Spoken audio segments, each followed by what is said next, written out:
talk about credit card debt and the problems that you can go through while having, this credit card debt wrapped up. Making purchases on credit cards is way too easy in today's age. You can rack up a lot of debt without realizing it. Necessities can be purchased on credit cards, like food and gas and clothing. Luxuries can also be purchased on credit cards, like shoes, jewelry, things that aren't really necessary.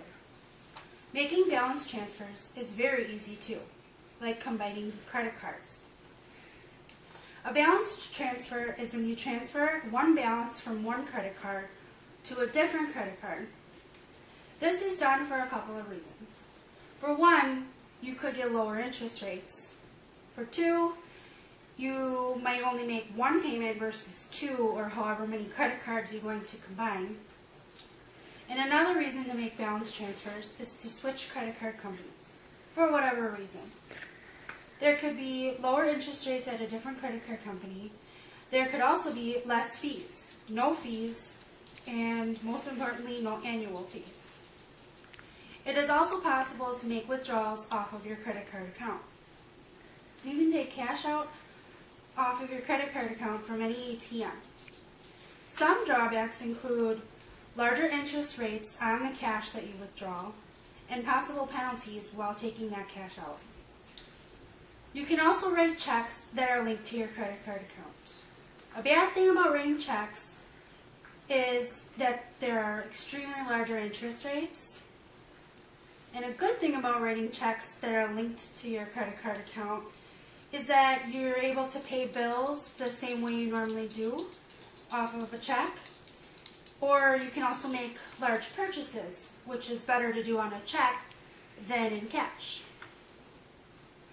People get into credit card debt by many different ways, like buying too many things, taking too many trips to the mall, all the window shopping could turn into actual purchasing, too much eating out, crazy spending habits. Purchasing expensive things is another way to get into debt, like expensive jewelry, designer handbags, brand name clothing and shoes. In this economy, debt is a normal trend. Shopping is an activity that many people do and can be hard to stop if you lose your job or lose hours from your work.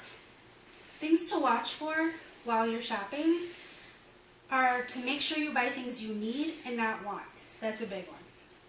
Things add up very quick, and before you know it, your bill could be $200 to $300 to $400. Another way to accumulate debt on credit cards is to pay bills on your credit card. If you lose your job or lose hours at work, you might have to find alternative ways to pay your bills. Paying them on a credit card is one option. Eliminating bills is another option, but is usually not possible. However, unexpected bills can happen, usually at the worst times, like car repair or medical bills, and these are usually pretty expensive bills. There are ways to have credit cards without getting into credit card debt. You just have to be smart about using them. Figuring out how to live within your means is important. Using credit cards appropriately, which means no large extravagant purchases. Figuring out a set budget would be a smart thing to help determine the amount of spending money available on your credit cards. Determining your total monthly income and then add up all of your bills for that month. Whatever is left after the bills are paid, if any, can be a rough estimate of what you can spend per month. But remember, money is still needed for food and gas and all the extras.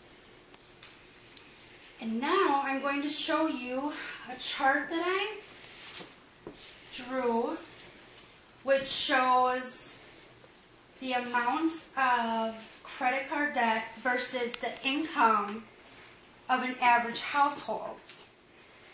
Now on this side, it shows the percentage of credit card debt per household growth. And as you can see, from 1980 till current, credit card debt dramatically increases, while the median household income It increases, but nowhere near as much as the amount of debt that people are accumulating. And that is my speech for today, and I'd like to thank everyone for coming, and have a great night.